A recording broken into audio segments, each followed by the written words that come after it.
Good morning and namaste, everyone. This is Atul, and we are going to continue with Sanskrit.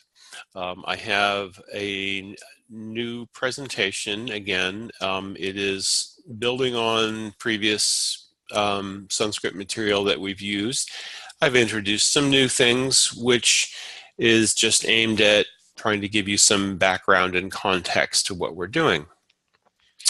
So, without further ado, let's get started. Here we go.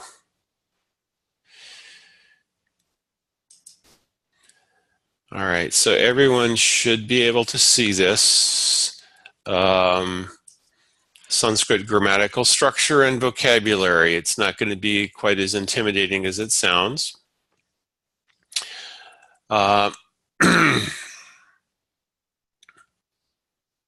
Let's see. Yeah.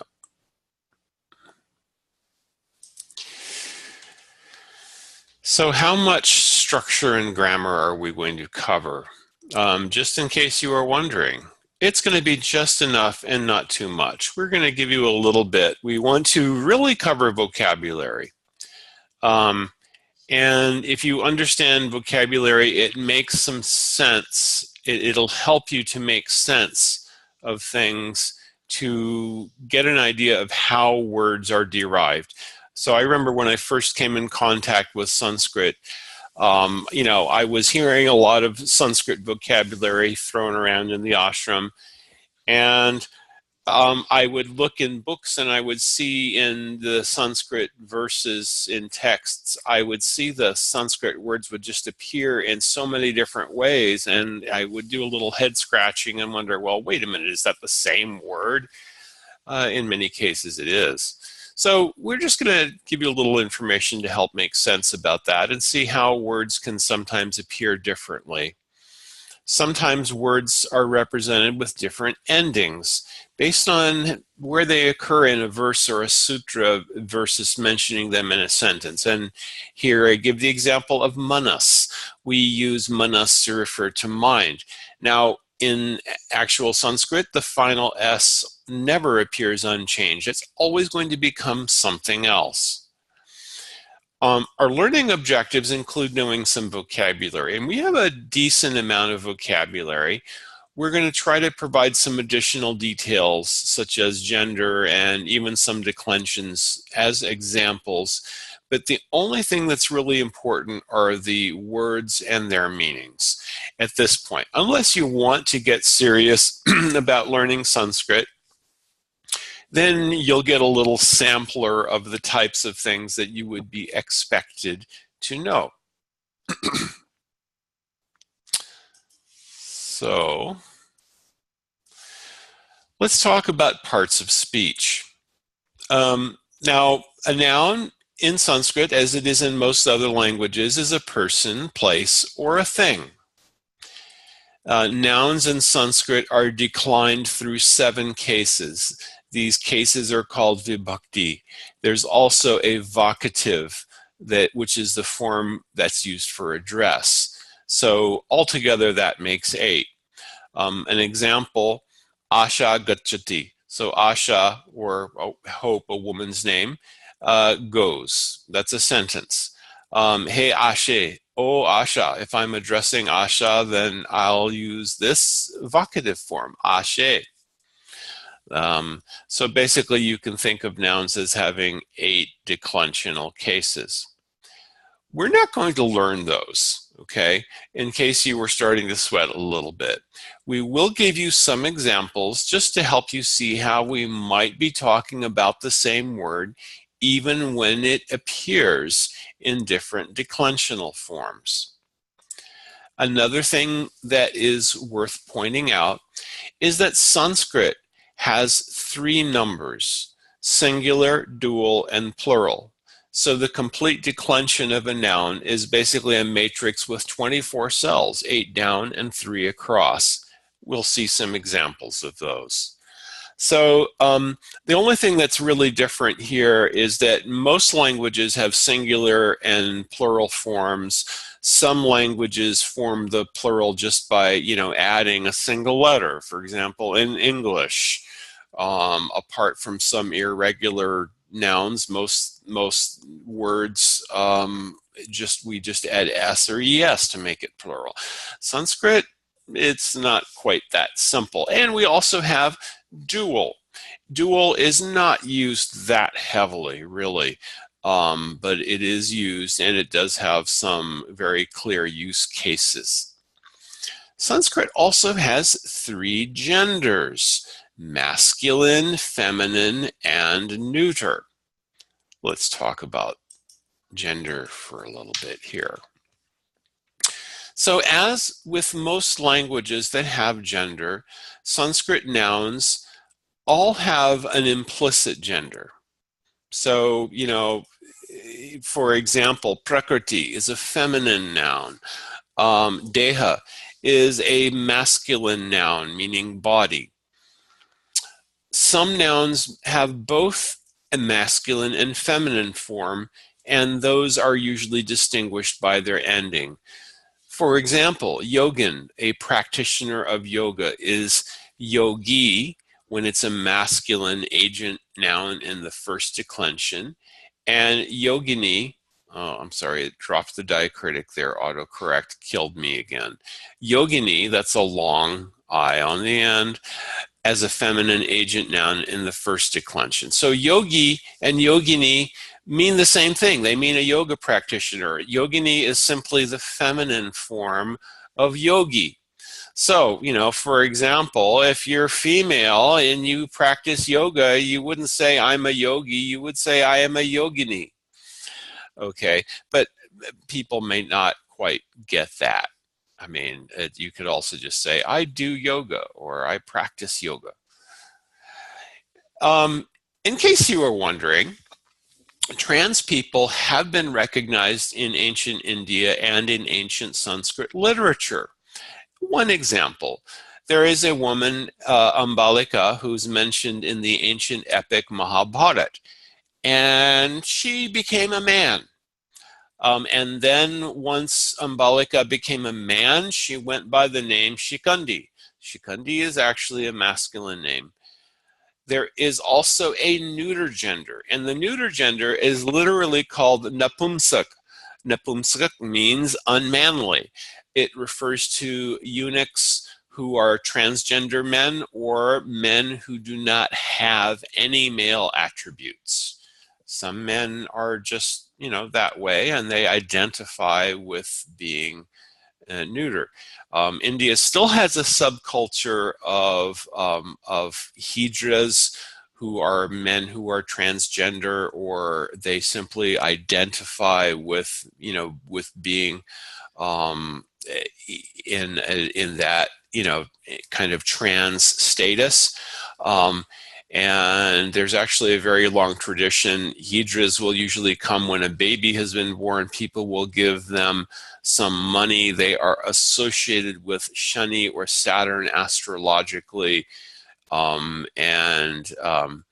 Sometimes it's considered a little bit of a scandalous topic, and people don't usually have a close social connection with the hijras, but they will respect them and they'll give them some money and give them a donation, and they consider that to be pleasing to Shani. But anyway, I wanted to bring this up simply because Sanskrit does have 3 genders, and there's actually multiple genders that are recognized among people in Sanskrit literature. So let's talk about adjectives. Also familiar to languages with gender, adjectives will agree in gender and number with the nouns they describe. A couple of examples: Abala Nadi is a weak woman. Abala Purusha would be a weak man. Balavati Nadi is a powerful woman, and Balavan Purusha would be a powerful man. So in these cases, abala is an adjective, nadi is the noun. Abala agrees in gender with the noun that it's describing. Abalaha is also the same adjective, and it is agreeing in gender with purusha, the noun, which is man.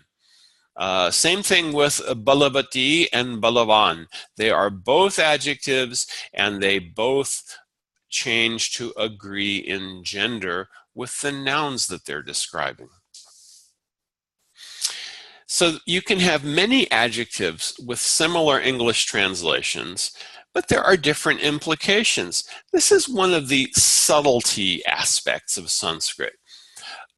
It's good to understand this, because sometimes, in translating things, I like to try to be as literal as possible, but not leave out the implications of things. To give this example, Balavan and Shaktiman, they are both words which mean powerful, but Balavan would be more appropriate to use in terms of physical strength, whereas Shaktiman literally means the wielder or possessor of Shakti, and it may imply psychic, mental, or energetic strength as well as physical strength. Shaktiman is also, of course, a pure Hindi word, but nowadays people will more commonly use the Persian-derived mazbut for powerful rather than Shaktiman. It's funny, though, in Government of India publications, which include signs sometimes, they really have a strong preference to very Sanskritic pure Hindi, which, of course, if you're studying Sanskrit and you visit India, is just an absolute, it's an absolute delight. I mean, I love to see, signs that say something like, Is bhumi par nishkramaniya nishiddha hai. And that's using basically 3 Sanskrit words that nobody uses in modern Hindi unless they are a scholar. And, it's basically saying trespassing upon this land is forbidden. It would be the equivalent, I guess, to using, Latin medical terminology on a subway sign that says no spitting here.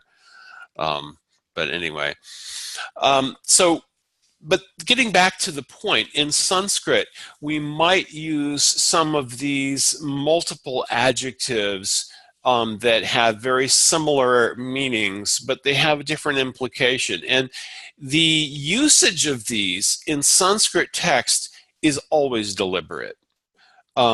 Sanskrit is a language, it's sort of like, writing Sanskrit verses is a bit like computer programming. You really want to do everything on purpose, and there's a purpose and meaning behind everything.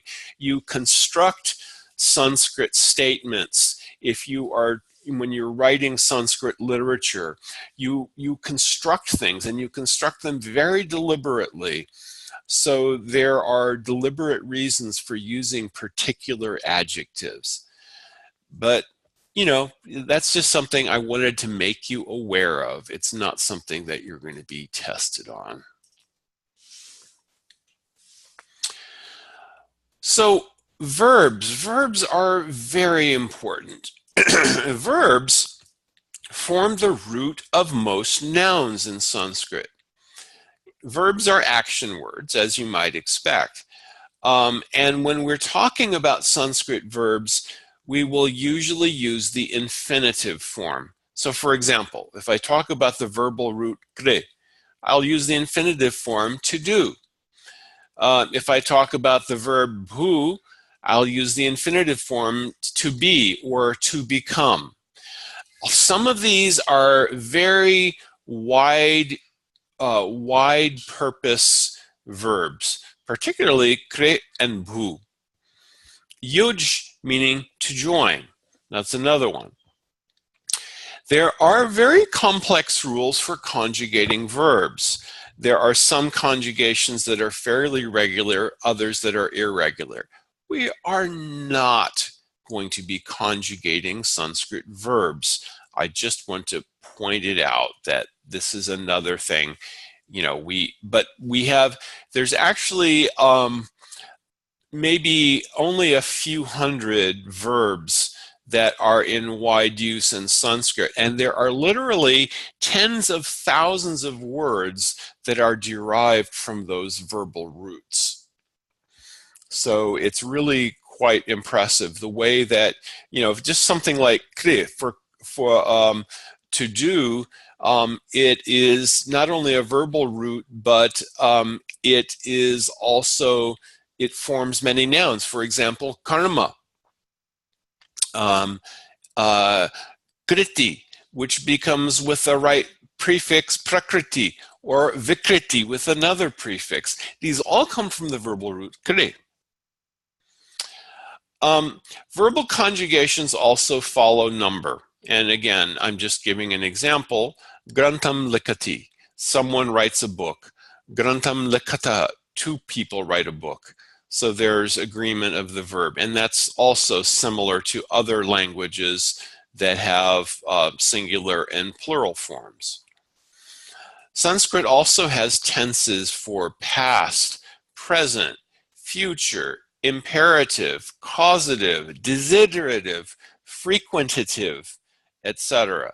Again, not a topic that we're going to go into, but for example, I could say karoti, he or she does something. I could say karishyati, he or she will do. I could say karayishyati, he will make someone do. So there are a lot of combinations there. You get the idea. What are some of the different ways that verbs transform? Now, we said that verbs are roots, and they form a lot of different words. A lot of different nouns and adjectives are formed from verbal roots. One very common one is the past passive participle. So remember, we said there's the verbal root bhu, to be or to become. Well, what does that become? It becomes bhuta, that which is created or manifested, an element. So, where we talk about bhuta, pancha mahabhuta. Let's talk about that for a second. Pancha meaning 5, right? Maha meaning great. In this case, it's referring to great in the sense of all-encompassing. And bhuta, element. So do you see now how bhuta actually comes from a verbal root? This is just one example. Kri is another one. Kri is to do, as in to do something, to act. There is krita, that which is done. There is also karma, which is action. It's an abstract form from kri. And there is also kriti. Kriti is a performance or an exhibition. Now, that's not a participial form. That is a noun that's derived from the verb. Another example is band, to bind, and baddha, bound or fixed. So, for example, if you're familiar with yoga terminology, you have like a baddha trikonasana, the bound triangle pose or asana. So that comes from the verbal root band, to bind. Now, abstractions. These are other types of words that come from verbal roots. Again, sticking with kri. It's that little all-purpose verb that finds its way into so many things. Karma, action, from kri, to do something. Yuj, to join or to connect. What gives us? That gives us yoga. Yoga is union. Literally, yoga refers to union. Now, that is in the sense of union with the divine, union with spiritual reality. But that comes from this humble verbal root, yuj, to join, to connect. So verbs that are transformed to nouns can become other nouns, such as agent nouns. And again, now we're going another step further. We have the word yoga for union. One who practices yoga is a yogin, a yogi, or a yogini. So this continues, and it can go to many levels. But this is why Sanskrit is a very interesting language, because it has a lot of regularity, it has a lot of structure. And again, we are not going to try to delve into the structure. I'm simply pointing it out that this exists. It's sort of like I'm taking you on the tour of the Hoover Dam, and I'm pointing out those big things that are spinning around and make electricity from falling water. But I'm not going to, ask you, okay, tell me the structural engineering principles that are used, and the, how do we use Maxwell's equations to figure out the amount of electricity that you can get from the rotating magneto and so forth. We're not doing any kind of that. It's just, this is just the grand tour. Oh, there will be a test. Hasya makaram. I made a joke. Haha. I was really, no, there's not going to be a test on all this. All that we will be testing you on at the end of this module is, we're going to ask you to learn some vocabulary, and we will also try to, pronounce some of these words. This was all just to help put things in context. Now, we might also give some additional information. Some of this additional information may be helpful as a reference.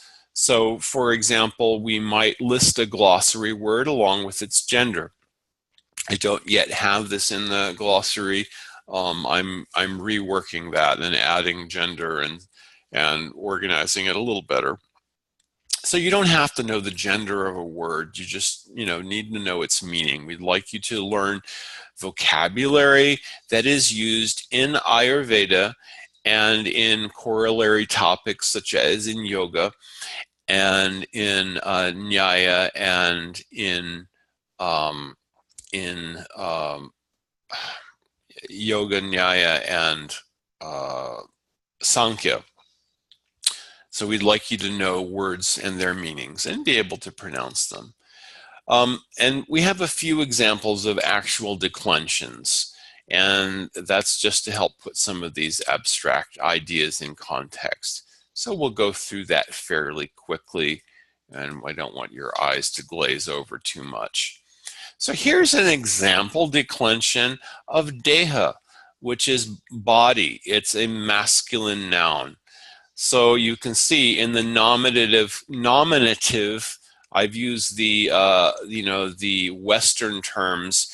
In Sanskrit, traditional Sanskrit grammar, these are simply called Pratama, Dvitiya, Tritiya, Chaturthi, Panchami, Shashti, Saptami, and Sambodhan. The form of address is Sambodhan. But we, in the many Western Sanskrit grammars, these are referred to as nominative, accusative, instrumental, dative, ablative, genitive, locative, and vocative. The nominative will usually be used as the subject of a sentence. Accusative will usually receive the action done by the object of the sentence. Instrumental will be something that is used to accomplish the action. Dative will be something that receives the benefit of action. Ablative will refer to something that is the cause. Genitive is used for relationship when something is of or from. We might use those prepositions. We could use genitive. Locative is used for in, where something is the abode of something or resides in a place, and vocative is the form of address. No, I'm not going to test on any of that. Yes, dual means that it's two. So for example, deha is one body, deha is two bodies, deha is three or more bodies, and deham is the singular accusative form, dehao, happens to be the same as the dual nominative, dehan, and then dehena, dehabhyam, dehai, dehaya, dehabhyam, dehebhyah, dehat, dehabhyam, dehebhyah, dehasya, dehayoho, dehanam, dehe, dehayoho, deheshu, deha, dehao, deha. So if you actually learn Sanskrit, you actually do need to memorize these endings. The good news is that most words have fairly regular groups that they fall into. So there are a lot of masculine nouns that end in a. And they all follow pretty much the same set of endings. So this is, yeah, it's easier than it looks if you're learning Sanskrit, but it's a bit overwhelming for some people. Anyway, so that's just the quick example here. Yogin. Now this is another masculine form, although yogini would be the feminine form, and then it would be declined differently. So yogin, as a yoga practitioner, the masculine form, it's this is a Sanskrit word ending in a consonant. In the nominative, it becomes yogi, and therefore you have the common usage referring to a yogi. The word is actually yogin, but we use normally when we are using a reference to a Sanskrit word, we're going to use this nominative form, nominative singular form. Another example we're going to get to next. So yogi, yoginao, yoginaha, yoginam, yoginao, yoginaha, yogina, yogibhyam, yogibhi, yogini, yogibhyam, yogibhya. Notice this yogini has a short I on the end. That's not the same as yogini, which would be the female practitioner of yoga. And so forth. The vocative form would be yogin. I would use this, to say, hey yogin, oh yogi. Anyway, you get the idea. So singular, dual, plural, and you have, again, these 8 different declensions, or 7 declensions plus vocative. Okay. Just going through the quick tour. Atman. Now, Atman is another one, which is a masculine noun. It is meaning the self or the soul. It can also mean the mind. Sharirendriya sattvatma samyogo dhari jivatam. Now, there is a verse where Atma is used as a part of a big compound. We're going to talk about compounds next week. Compounds are another one of the big topics, general topics that we cover in Sanskrit. Next week we'll cover compounds and we'll cover more vocabulary. So Atma is the nominative singular form of Atman. In some texts, people will use Atman to refer to that. I follow a standard which is fairly common, which is using the nominative singular form to as a generic trans-language way of referring to that. So Atma, Atmanao, Atmanaha, Atmanam, Atmanao, Atmanaha, Atmana. You can see all these different forms. So you might see this in different, in different verses.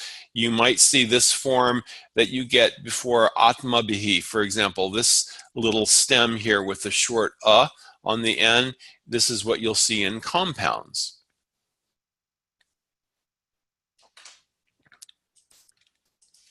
Let's move on. Sthana. This is a different word. This is a neuter gender word for a place or location. So it goes something like sthanam, sthane,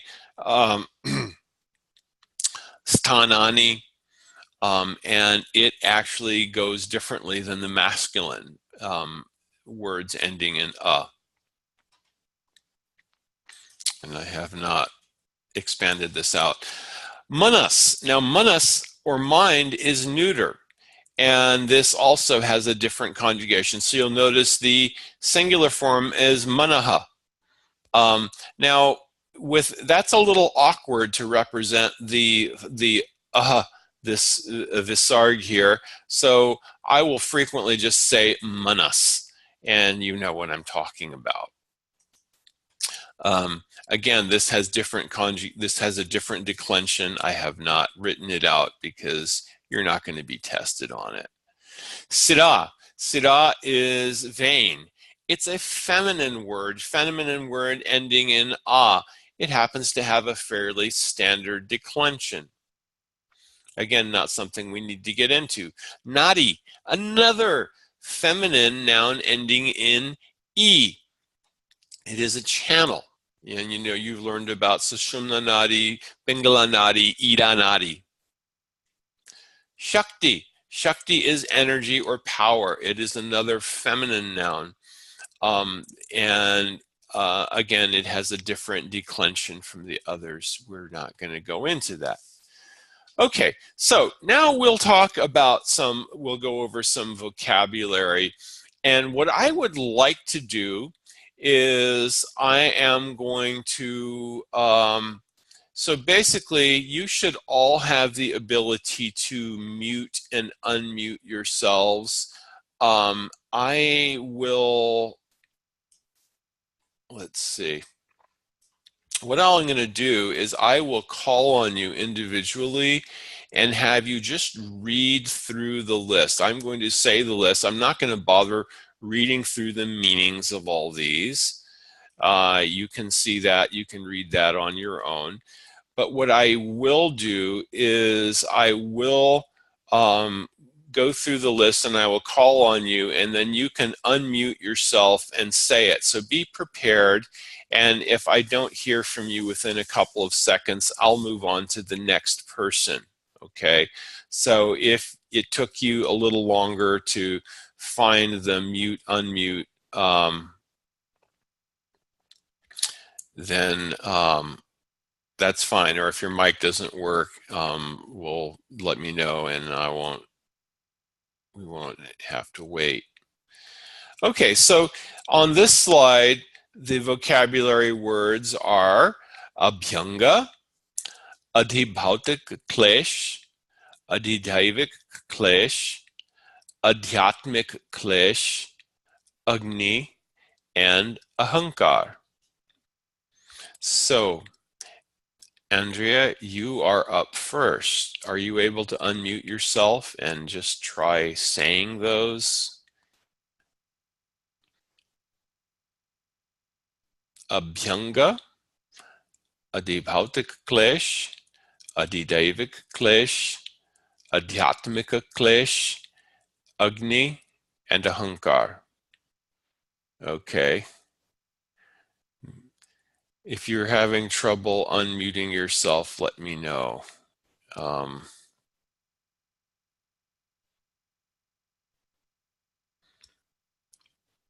Ashley, are you able to unmute yourself? Namaste, Vya. Ah, yes, there you go. Okay, there's Ashley.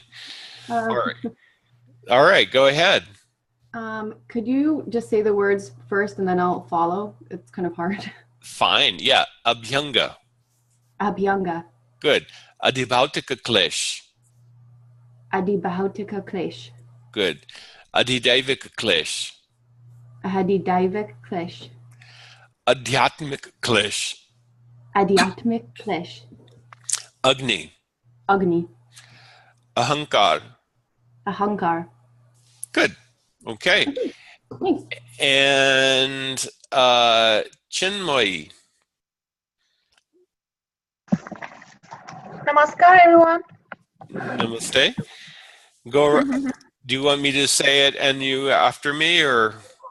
Yes, it's better actually. Okay. Abhyanga. Abhyanga. Adhibhautika klesh. Adibautik klesh. Adhidaivika klesh. Adidaivika klesh. Adhyatmika Klesh. Adhyatmika Klesh. Agni. Agni. Ahankar. Ahankar. Good. Oh, thank you. Danika. Hello, everyone. Hello. Okay. Abhyanga. Abhyanga, Adhibhautika Klesh. Ahibadika Klesh, Adhidaivika Klesh. Ahidevika Klesh, Adhyatmika Klesh. Adhiyamika Klesh, Yes, Adhyatmika Klesh. Adhyadmika Klesh, Good. Agni. Agni, Ahankar. Ahankar, Good. Okay. And let's see. Kavita. Kavita ji, are you there? Is your mic working? Okay. Krista? Good morning. Good morning. I'll just say them through. Abhyanga, Adi Bautika Klish, Adi Daivika Klish, Adyamiklish, Agni, Ahankar. Okay. That's good.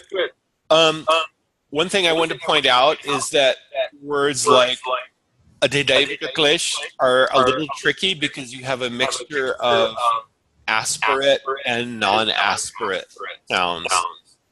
So when you're doing the gymnastics of, switching between breathing and non-breathing, that's a good word to practice. But that's Okay. good. Thank you. Who's next? Laura. Yeah, can you hear me? Yes. Okay, it does work. Okay, if you don't mind saying them first, I can go after you if you don't mind. Yep, no worries. Abhyanga. Apyanga, Adhibhautika Klish. Atibatika Klesh, Adhidaivika Klish. Atibaika Klesh. Oh, you can say hi. Say hi. Hi. Okay. Hi. Sorry. Okay.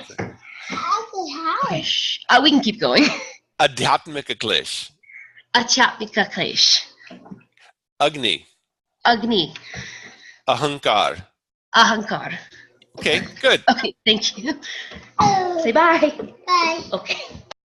And Morgan. Can you hear me? Yes. Okay, good. All right. Can you say them first, and then Sure. I'll say them after you? Okay. Abhyanga. Abhyanga. Adhibhautika Klish. Adibatika Klesh. Yeah, that's good. Okay. Adhidaivika Klish. Adidavika Klesh. Adhyatmika Klish. Adyatmika Klesh. Agni. Agni. Ahankar. Ahankar. Good. Yeah. So in Adhyatmika, it's actually Adhyatmika. So it's just simply flowing together. That's all. It's not Adhyatmika, even though that's actually where it comes from. Okay. But you're doing fine. Okay. Okay. And Pamela. Namaste.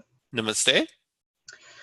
Abhyanga, Adibautika Klesh, Adidaivika Klesh, Adhyatmika Klesh, Agni, Ahankara. Very good. Okay. Let's see. Patricia. Okay. Abhyanka, Adi Bautika Klesh, Adi Divika Klesh, Adi Yatmika Klesh, Agni, Ankara. Oh, well, wait a minute. Sorry. Let's see. Ahankara. Ahankar. Yes. Why do you drop the A at the end? It actually is not dropped. It's just that it's so short that it sounds like it's not there. It's not given a lot of significance. So ahankara. So I've Okay. actually said at the end. It's just that it's not. If I said, for example, ahankara, I've actually made that a long which it's not. So it's not strictly correct. You know, if I wanted to be strictly correct in my pronunciation, I would say ahankara. But the trying to make that short and not give it emphasis, it's better to err on the side of almost dropping it altogether. It's a very subtle difference. Okay. Thanks. And let's see, I think that's just Patricia on twice. Robin? Namaste, can you hear me? Yes. Okay, perfect. Abhyanga, Adhibhatika Klesh, Adhidaivika Klesh, Adhiyatmika Klesh, Agni, and Ahankar. Okay, good. Yes. So Agni is Agni, not Agni. Agni. Agni. Yeah, good. Let's see. Stephanie. Hello, can you hear me? Yes. All right, I think I'm gonna go for it. Abhyanga, Adibhatika Klesh, Adidavika Klesh, Adhyatmika Klesh, Agni, Ahamkar. Good. Excellent. And Vito.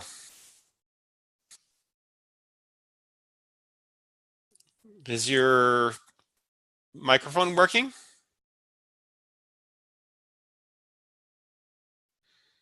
And someone is also there on the phone. Let's see.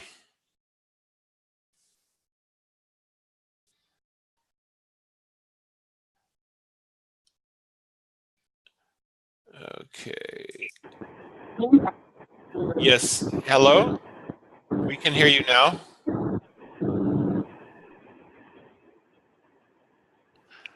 All right.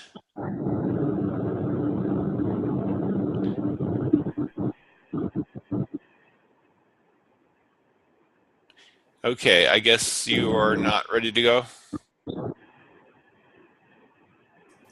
All right, so we got background noise there. Okay, so I think that's everyone, and then let's go on to the next slide here. So you have the meanings here, and hopefully you've had a chance to read as we've gone through, so I'm not going to cover those. We're just going to go through a few slides here doing this.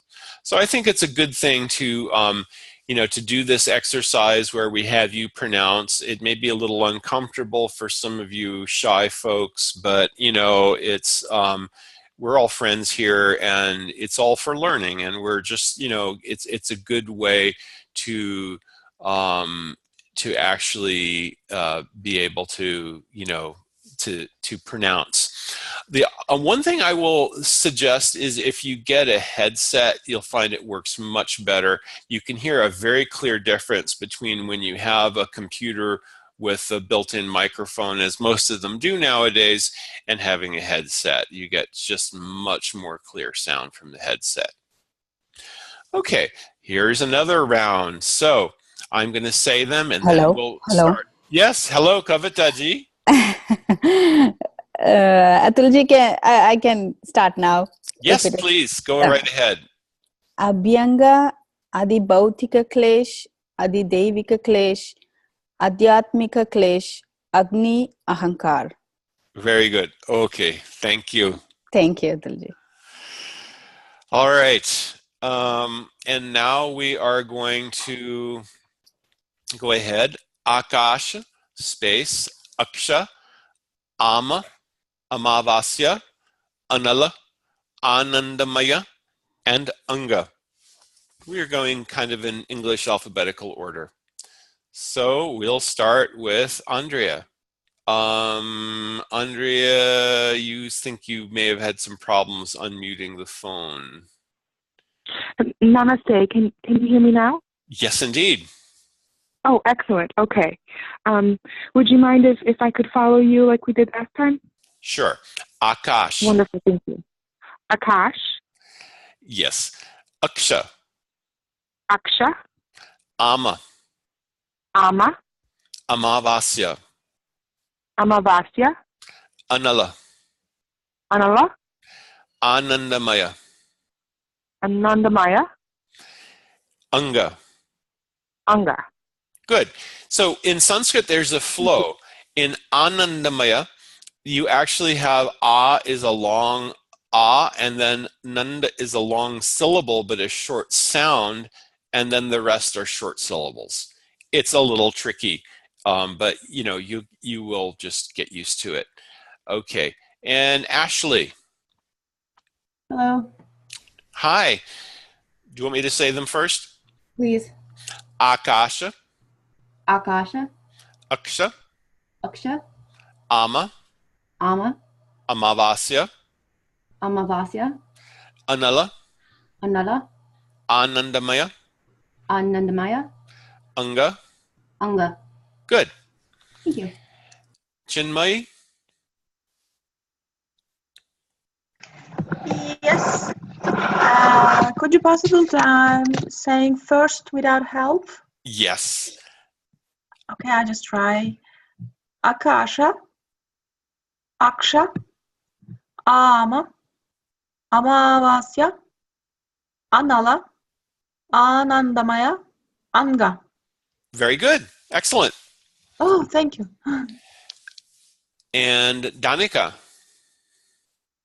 Okay, I'm just going to try it on my own. Akasha, Aksha, Ama, Amavasya, Anala, Anandamaya, Anga. Good. Very good. Amavasya, the first is short, and that's half as long as the others. So your pronunciation is good. Thank you. Kavitaji. Yes, Atulji. Akasha, Aksha, Ama, Amavasya, Anala, Anandamaya, Anga. Sadhu, sadhu. Very good. Okay. And Krista. Hi there again. I'll just try to give it a try here through. Akasha, Aksa, Amma, Amavasya, Anala, Anandamaya, Anga. Okay, good. Yeah, Anandamaya, it is Maya, it is not Maya.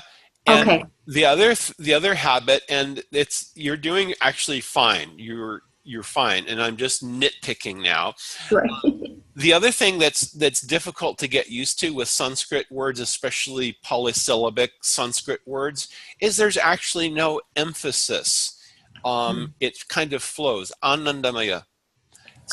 You have short and long syllables. We actually are going to cover that. We're going to cover Sanskrit prosody in one of the later sessions. I think maybe next week we can do that. But you're doing great. Okay, thank you. And let's see, Laura. Okay. Akasha, Aksha, Ama, Amavasya, Anala, Anandamaya, Unga. Good. Okay. And let's see, Morgan. Okay. Can you say them first again?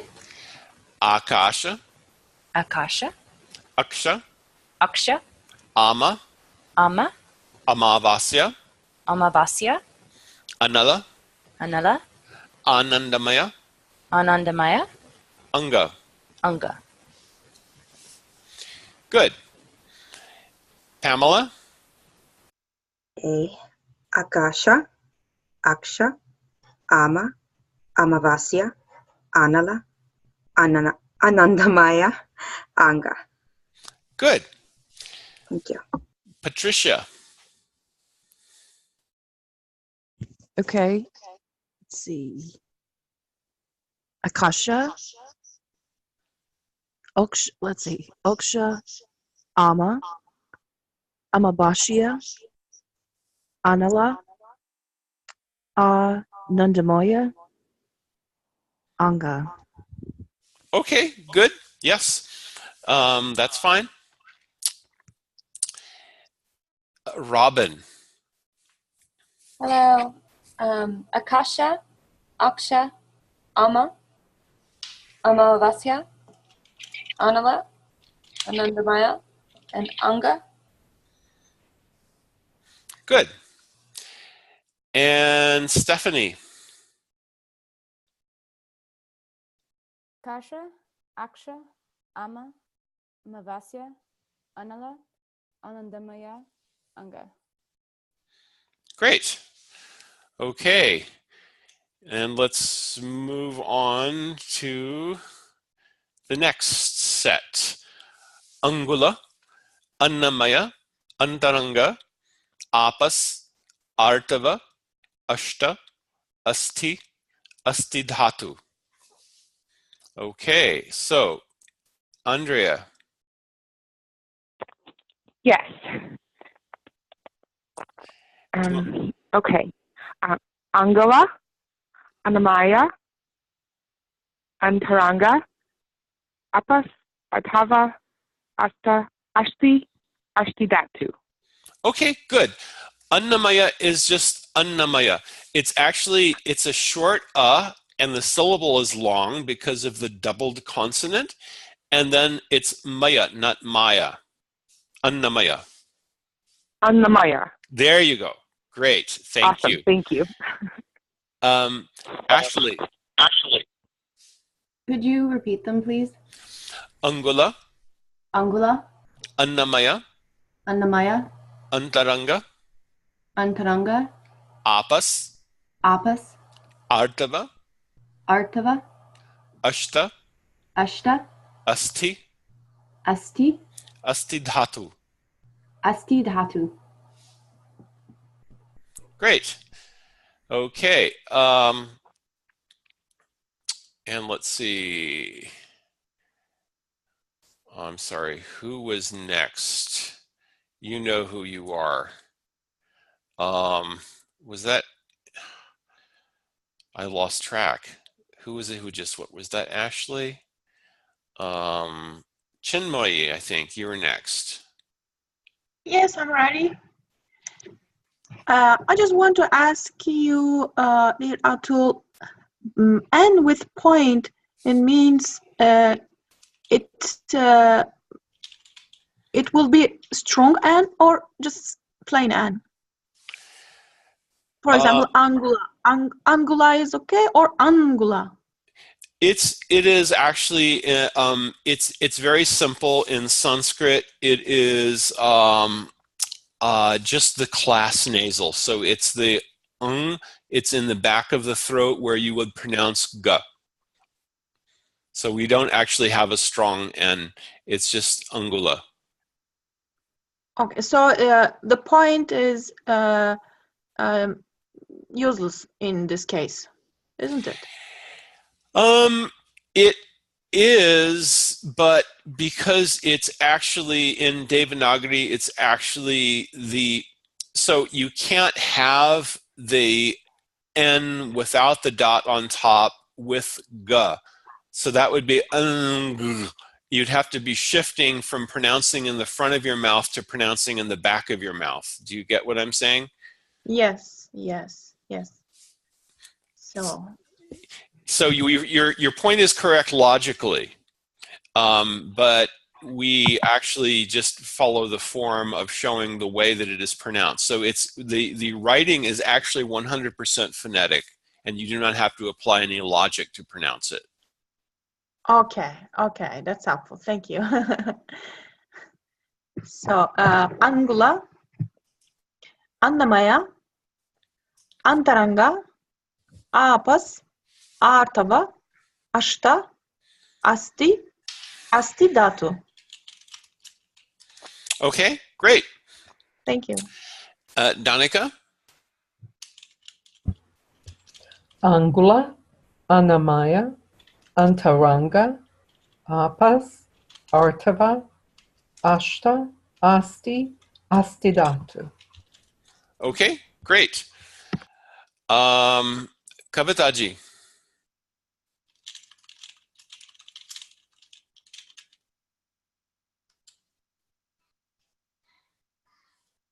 Kavita?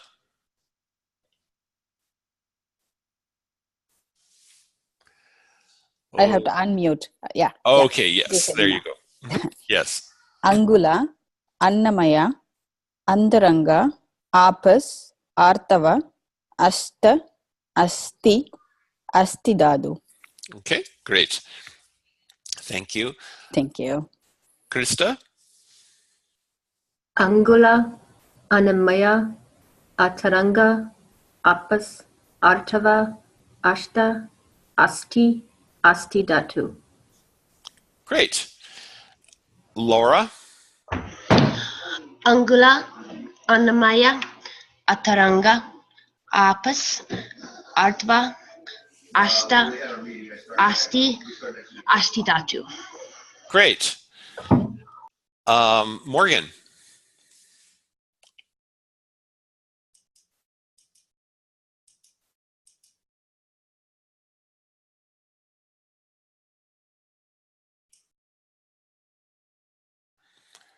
Morgan? Okay. Oh, I thought you could hear me. I'm sorry. Now I can hear I you. said it all. Okay, hold on. Angala, Annamaya, Antaranga, Apas, Artava, Ashta, or Ashta, Asti, Astidatu. Okay, great. That's good. Pamela? Okay. Angula, Annamaya, Antaranga, Apas, Artava, Ashta, Asti, Astidatu. Good. Patricia? Angela, Anamaya, or Anamaya, Antaranga, Apas, Artava, Asta, Asti, Astidatu. Okay, that's good. Yeah, Annamaya. It's just Annamaya. So those are short Maya. Yes, Apas and Jala are the same. There are many words for fire, there are also many words for water. Apas is also a very interesting irregular noun because the actual word is op, and Apas is plural, and we only use the plural form of water for op. It's a very interesting and slightly irregular noun in Sanskrit. I also wanted to address another question someone had asked about Amavasya. So Amavasya forms the negative from and Amavasya means literally not showing the face. So the moon's face, the moon is considered to be showing a benevolent face upon us when the moon is full. And Amavasya means that there is no showing of the face of the moon. It is the dark moon. It is the dark time. And it is as the moon is going in the cycle toward not showing its face at all, it is from the perspective of Jyotish, moon is giving less blessing upon us. Did I call on Stephanie yet for this? Not. Okay, there you go. Angula, Annamaya, Antaranga, Apas, Artava, Ashta, Asti, Astidatu. Good. Okay. And then let's move on. Okay. Well, these ones are really quick. I should have gotten more on here. Atma, Atman, and Ayurveda. Now, okay, Ayurveda is a little bit of a tough one. So let's go ahead. Andrea? Atma, Atman, Ayurveda. Okay. Ashley? I'm sorry. Yes, Ashley. Atma, Atman, Ayurveda. Good. Chinmayi? Yes. Atma, Atman, Ayurveda. Okay. Danica? Atma, Atman, Ayurveda. Good. Kavitaji? Atma, Atman, Ayurveda. Very good. Krista? Atma, Atman Ayurveda. Great. Laura? Atman Ayurveda. Fantastic. Morgan? Atman Ayurveda. Okay. Pamela? Atman Ayurveda. Good. Patricia?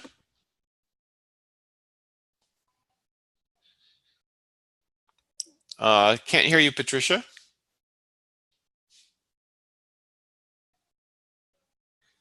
Okay. Okay. Yes. Atman Ayurveda. Great. Thanks. Stephanie? Atman Ayurveda. Good. Okay. And here we go. Okay. Now these ones are Bahiranga, Bahu, Bhagavan, Bhumi, Brahman, and Buddhi. Notice that we have some that begin without breath, like Bahiranga, and some like Bhagavan and Bhumi that begin with breath. So try to think about that distinction a little bit. Andrea? Yes. May I follow you for these ones, please? Absolutely. Bahiranga, Bahiranga, Bahu, Bahu, Bhagavan, Bhagavan, Bhumi, Bhumi, Brahman, Brahman, Buddhi. Buddhi. Good. Ashley? Thank you. Could I follow you, please? Bahiranga, Vahriyanga, Bahu, Bahu, Bhagavan, Bhagavan, Bhumi, Bhumi, Brahman, Brahman, Buddhi. Buddhi. Good. Chinmoy, Bahiranga, Bahu, Bhagavan, Bhumi, Brahman, Buddhi. good. Danika, Baharanga, Bahu, Bhagavan, Bhumi, Brahman, Buddhi. good. So Brahman, you have the A followed by the HM makes it simply a longer syllable, but it's a short So Brahman. But that's fine. You're doing fine. Kavitaji. Bahiranga, Bahu, Bhagavan, Bhumi, Brahman, Buddhi. Great. Krista. Bahiranga, Bahu, Bhagavan, Bhumi, Brahman, Buddhi. Great. Laura. Bahiranga, Bahu, Bhagavan, Bhumi, Brahman, Buddhi. Good. Morgan. Can I follow you? Sure. Bahiranga, Bahiranga, Bahu, Bahu, Bhagavan, Bhagavan, Bhumi, Bhumi, Brahman, Brahman, Buddhi. Buddhi. Good. Pamela. Bahiranga, Bahu, Bhagavan, Bhumi, Brahman, Buddhi. Good. Patricia. Baharanga, Bahu, Bhagavan, Bhumi, Brahman, Buddhi. Good. Stephanie. Ranga, Bahu, Bhagavan, Bhumi, Brahman, Buddhi. Great. Actually, so Brahman is an interesting question. Brahman is actually neuter. So Brahman is referring to the impersonal aspect of the Almighty. And being impersonal, Brahman is a neuter concept. So that's getting into a little philosophical understanding of it. Um, yes. Now, interestingly, okay, so the other question about bha. So for example, the bha in bhumi. So you have bhumi. Bhumi is normally we say bha and we give some breath. Saying without breath, for example, bahiranga. The bahiranga, the ba in bahiranga is no breath. I'm not saying bahiranga, I'm saying bahiranga. Or bahu, same thing, bahu. To say ba and not make breath come up, put your hand in front of your mouth, and when I make the ba in bahu, I shouldn't feel breath coming out. Okay? No, so say ba, bha, ba, bha, ba, bha. Do you hear how I'm saying ba without breath and then bha with breath? It's simply I'm blowing some breath out when I am saying it, and with the other one, with the ba with no breath, I'm simply opening my lips. It's a subtle difference, and it is actually hard to not make breath come out. It for Western speakers, it's one of the things that we usually have to work at a little bit. All Indian, yes, well, all Indian languages actually have this distinction between breath and no breath.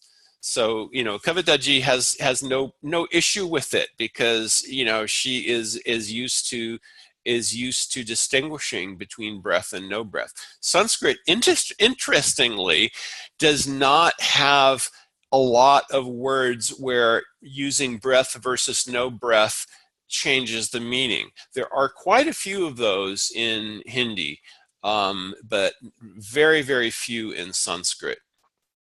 Sanskrit has a lot of information overlap, but to say things properly, is the best way to go. Okay, so we are on the C's. Now remember, the C is cha. It's cha without breath. There's also ch, which is cha with breath. This is cha. So I'm going to go through these here. Chatur, chaturdasha. You can say either chaturdasha or chaturdashi, either way. You don't have to say both.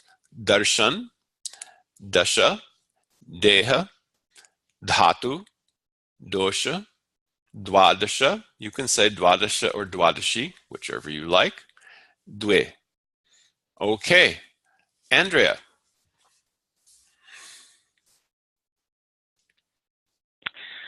May I follow you with these as well, please?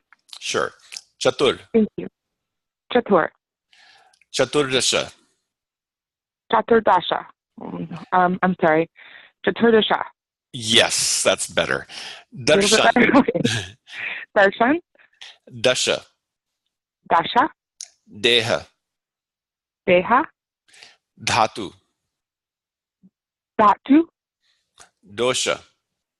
Dosha. Dvadasha. Dwadasha. Dve. Dve. Good. Ashley? Thank you. Could I please follow you? Sure. Chatur? Chatur? Chaturdasha. Chaturdasha. Darshan. Darshan. Dasha. Dasha. Deha. Deha. Dhatu. Dhatu. Dosha. Dosha. Dvadasha. Dvadasha. Dve. Dvi. Good. Chinmayi. Chatur, Chaturdasha, Darshana, Dasha, Deha, Dhatu, Dosha, Dvadasha, Dvi. Good. Darshana is darshana. It's not darshana, it's darshana. Darshana. Darshana, yes. Okay, good. Danika? Chatur, Chaturdasha, Darshana, Dasha, Deha, Dhatu, Dosha, Dvadasha, Dvi. Good. Kavitaji?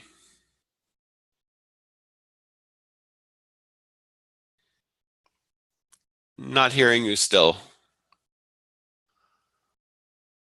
Okay, I'm forgetting to unmute me. Okay, now I can hear you.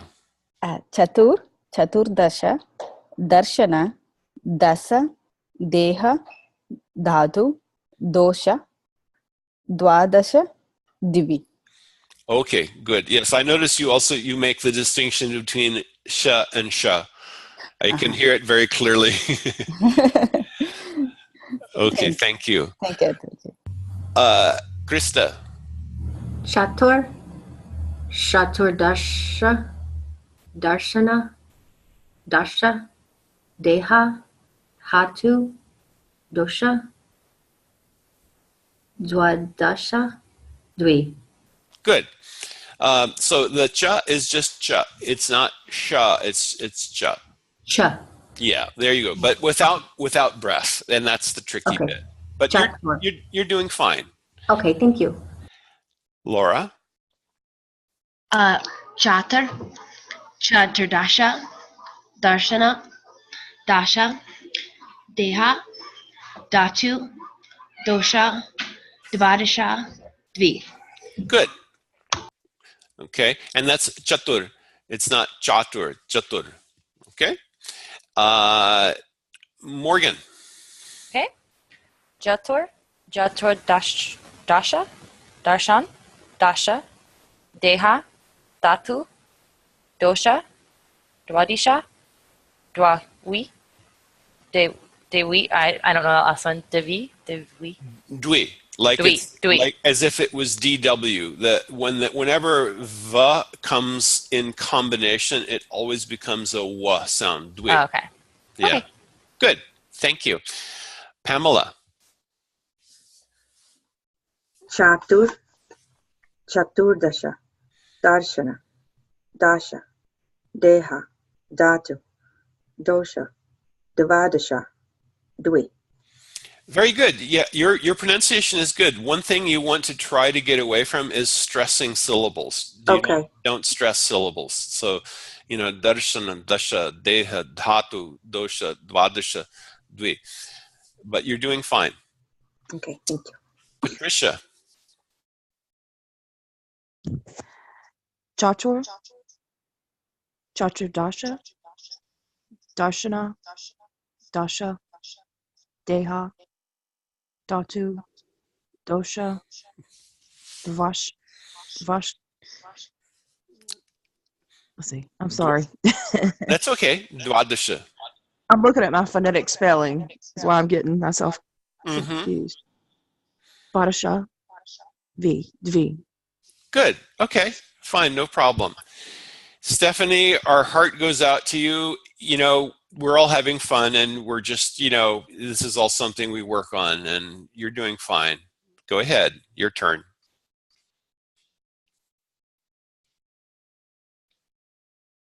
Darshana, Dasha, Deha, Dhatu, Dosha, Dwadasha, Dvi.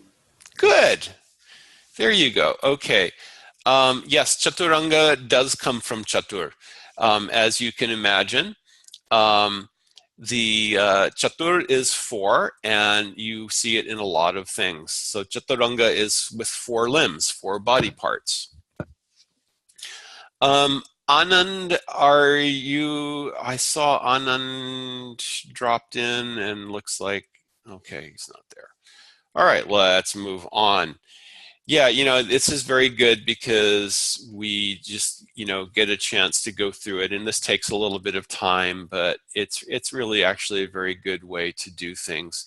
So I'm going to actually have you try going through the numbers here. So Ekadasha, Ekam, Dvi, Tri, Chatur, Pancha, Shat, Sapta, Ashta, Nava, Dasha. Guna and Hasta. Okay, so we've just counted all the numbers here. There we go. Yep. I just made one of my things go away here. Bear with me just a second. There we go. Okay. Andrea. Yes, I'm going to try to go through them on my own first, but I may need to follow you on a few of them. No worries. Ekadasha, Akam, Dvi, Tri, Chatur, Pancha, Shat, Sapta, Ashta, Nava, Dasha, Guna, Hasta. Great. That was good. Thank you. Ashley? I'll try them by myself too. Okay. Ikadasha, Ikam, Dvi, Tri, Chatur, Pancha, Shat, Sapta, Ashta, Nava, Dasha, Guna, Hasta. Good. You know, I hear how all of you are going through this again and again as we go through each of these slides, and you know, you're getting better. You're tuning in, and I know it can be just a little uncomfortable and embarrassing sometimes, but I think we're also having fun. So this is, you know, this works pretty well. Okay, let's see who's next. Chinmayi. Ekadasha, Ekam, Dvi, Tri, Chatur, Pancha, Shat, Sapta, Ashta, Nava, Dasha, Guna, Hasta. Great. Thanks. Danica. Ekadasha, Ekam, Dvi, Tri, Chatur, Pancha, Sat, Sapta, Ashta, Nava, Dasha, Guna, Hasta. Good. I hope I'm not saying your name wrong because I'm tending to say it like it's a Sanskrit name, you know, Danica. What it is, I'll tell you, in Serbian, it's Danica, but everybody says Danica, and it's okay. I accept Oh, okay, Danica. Okay, Yeah, I got you. yeah. All right. And in Serbian, they have the S with the little thing on top, making it sh, or soft sh, or ch with the C on top, or ch. Yes, I think you also have that in Polish as well. Right, right. Yeah. Okay. Yeah. All right. Thank Thanks. you. Well, learn something new every day. Thank you. Kavitaji. Ekadasha, Ekam, Dvi, Tri, Chatur, Pancha, Sat, Sapta, Ashta, Nava, Dasa, Guna, Hasta. Okay. Except the three got you faked out, didn't it? I said try. Yes. Try. Okay. Thank you. Thank you, Atulji. Krista. Okay. Ekadasha, Ekam, Dvi, Tri, Chatur, Pancha, Shat, Sapta, Ashta, is that Nawa? Or Nava. Nava, Dasa, Guna, Hasta. Good. And Laura. Ekadasha, Ekam, Dvi, Tri, Chatur, Pancha, Sat, Sapta, Ashta, Nava, Dasha, Guna, Asta. Great. Thank you. Morgan. Ekadasha, Ekam, Dvi, Tri, Chatur, Pancha, Shat, Sapta, Ashta, Nava, Dasya, Guna, Asta. Okay, good. That first one, a lot of you are having a little trouble with that. It's ekadasha. So it's actually e is a long syllable, ka is a long syllable, and then the last two are short. Ekadasha. But that's fine. Okay, we're all doing better every time. Pamela.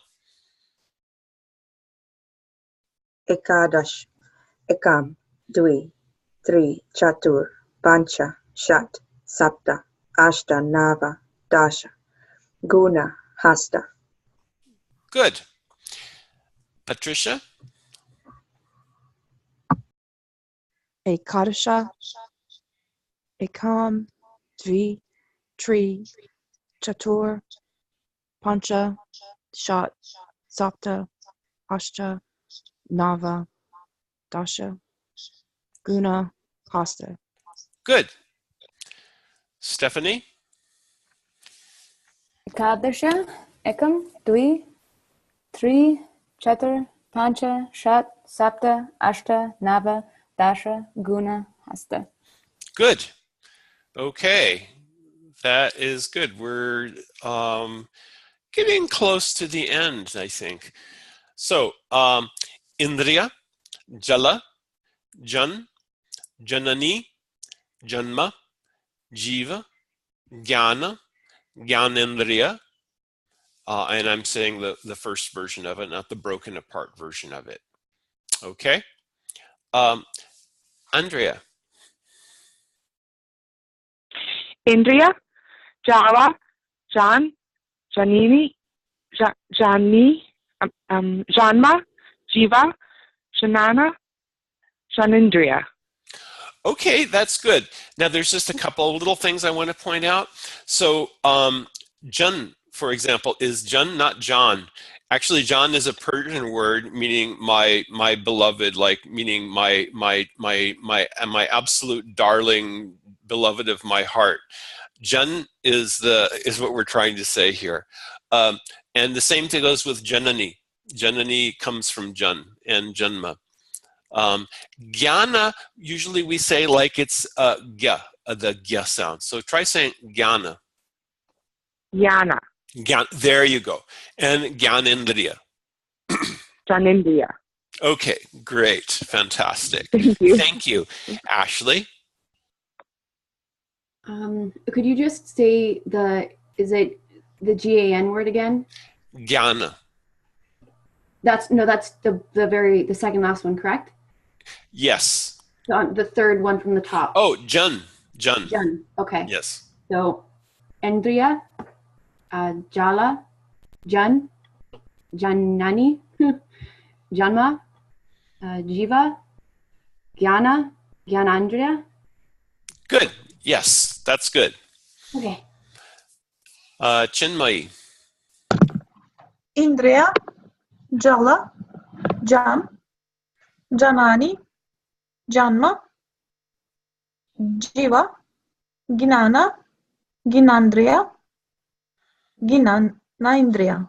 Yes. Jnanendriya. Yes. Jnanindriya. Good. Yes. Okay. Danica? Danica. Thank you. Indriya, Jala, Jan, Janani, Janma, Jiva, Yana, Yanandriya. Good. Kavitaji.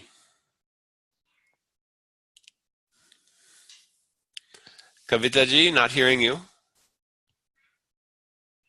Yeah, I'm here, Atulji. Okay. Yeah. Indriya, Jala, Jan, Janani, Janma, Jiva, Jnana, Jnanendriya. Okay. Now, I'm curious because I have heard some people in different parts of India pronouncing, is that the way you would normally pronounce Gyan? Yeah. Okay. All right. Yeah, Jnana. Yeah, we have a letter, different letters say Jnana. Uh-huh. And that is in Kannada or? Tamil. Tamil. Yeah. Okay. All right. Thank you. Thank you, Tulji. Krista? Okay. Indriya, Jala, Jan, Janani, Janma, Jiva, Jnana, Jnanendriya. Okay, good. All right. Laura? Okay.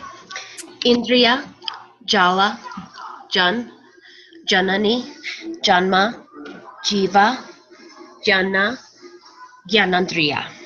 Good. Morgan? Okay. Indriya, Jala, Jan, Janini, Janma, Jiva, Gyana, Gyan Indriya. Okay, good. Yes, that's Janani. That's that one you had. Janani. Janani, there you go. Okay. There you go. Okay, great. Thanks. Pamela? Indriya, Jala, Jan. Is it Janani or is it Janani? It's Janani. Janani. There you Janma, Jiva, Gyan, Yanendriya. Excellent. Thank you. Patricia? Indriya, Jala, Jan, Janani, Janma, Jiva, let's see, Ginana, Ganendriya. Yeah, you can say gyan, gyan. Ghana for knowledge. Yes, gyan, yes. Ghana. Okay, like the G equals JN. Like a GYA, yeah. Okay. Yeah, there you go. Okay, and Stephanie. Indriya, Jala, Jan, Janani, Janma, Jiva, Gyana, Gyanendriya. Excellent. Okay, and let's see. We are,